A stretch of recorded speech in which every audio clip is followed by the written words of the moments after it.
Hi hello నమస్తే welcome to Suman TV.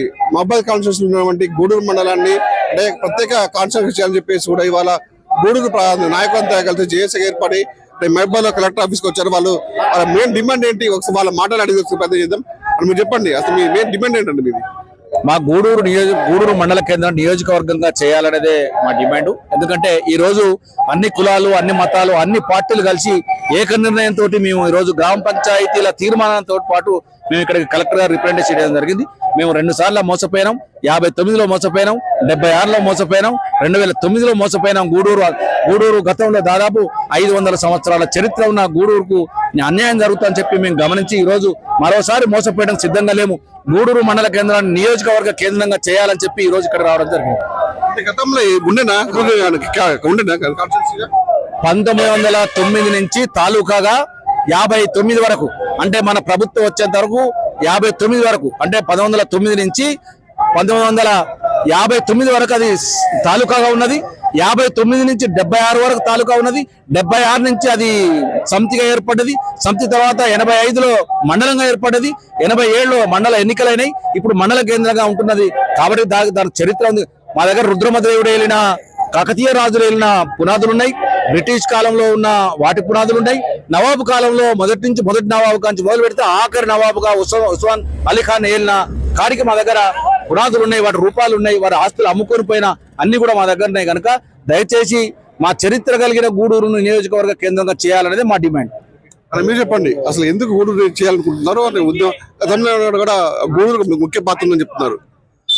Gudur నియోజకవర్గం కావాలనే దాని మీదనే మేము ఫైట్ చేస్తా ఉన్నాం. ఎందుకు చేయాలంటే గత పాలకులు నర్సంపేటలో కొన్ని రోజులుంటే ఆ తర్వాత మళ్ళీ తీసి మైబాల్ వేసిళ్ళు. ఇప్పుడు కేంద్ర ప్రభుత్వం ఏదైతే కులగణన జనగణన అని చెప్పి బైఫర్కేషన్లు చేస్తా ఉన్నదో ఆ బైఫర్కేషన్ల మైబాద్కు 30 కిలోమీటర్ల డిస్టెన్స్, నర్సంపేటకు 20 కిలోమీటర్ల డిస్టెన్స్ ఉన్నది. కాబట్టి గూడూరే మెయిన్ సెంటర్ చేసి దాన్ని నియోజకవర్గం చేయాలని కోరుతా ఉన్నాం. దానితో పాటు గూడూరుకు ఒక చరిత్ర ఉంది. 1909 నుండి ఆనాడు నుండి మరి ఆ రోజున్న పరిపాలకులు ఏదైతే ఉన్నారో అప్పటి నుండి ఇప్పటి వరకు గూడూరులో మేము నివసిస్తా ఉన్నాం. మా గూడూరు ఎటు మధ్యలో ఉంది. కాబట్టి మన గతంలో సమితిగా ఉండే, గతంలో బ్లాకుగా ఉండే, కాబట్టి దానికి ఒక చరిత్ర ఉంది. కాబట్టి ఆ చరిత్రను గుర్తించి ఈ యొక్క కేంద్ర రాష్ట్ర ప్రభుత్వాలు పాలకుల మాటలు కాకుండా పేద ప్రజలు ఎవరైతే ఉన్నారో గూడూరు నియోజకవర్గంలో 70,000 మంది ఉన్నాం. 70,000 మంది ఒకటే గొంతుకై ఒకటే నినాదమై కేంద్రాన్ని కానీ రాష్ట్రాన్ని కానీ కలుసుకుంటూ పోయి మెమోరాండం ఇచ్చి గూడూరు నియోజకవర్గం అంత వరకు నిరసనలు తెలుపుతామని చెప్పి ఈ సందర్భంగా పత్రిక ద్వారా కేంద్ర రాష్ట్ర ప్రభుత్వాలకు విన్నవించుకుంటా ఉన్నాం. మీరు చెప్పండి, ఇప్పుడు గూడూరు కాన్స్టిట్యూన్సీ మీదకి వచ్చింది, ముందు మీ కార్యాచరణ ఎలా ఉండబోతుంది?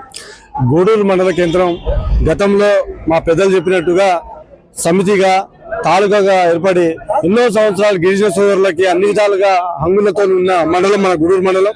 ఈ రోజు చెప్పుకోబోతే గూడూరు మండలంలో కూడా ప్రతి ఒక్క సౌకర్యాలు కలిగి ఉన్నాయి.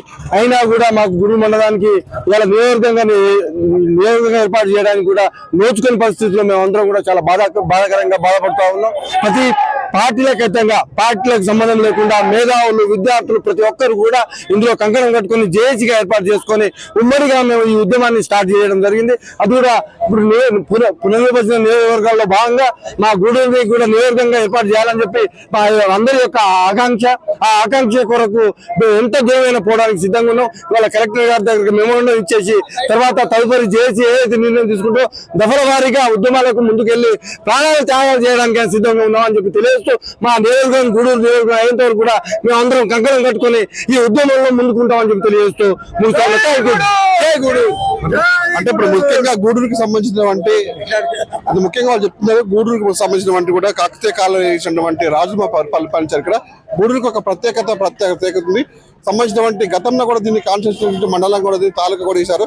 ఆయన కూడా జాప్యం చేసిన నేపథ్యంలో కూడా ఇప్పటికి జేఏసీగా ఏర్పడి ఇప్పటి నుంచి గూడూరు కాన్స్టిట్యూన్సీ చేసే వారు కూడా ప్రాణత్యాగం చేస్తామని చెప్పేసి కూడా ఉన్నట్టు జేఏసీ నాయకులు కూడా చెప్తున్నారు.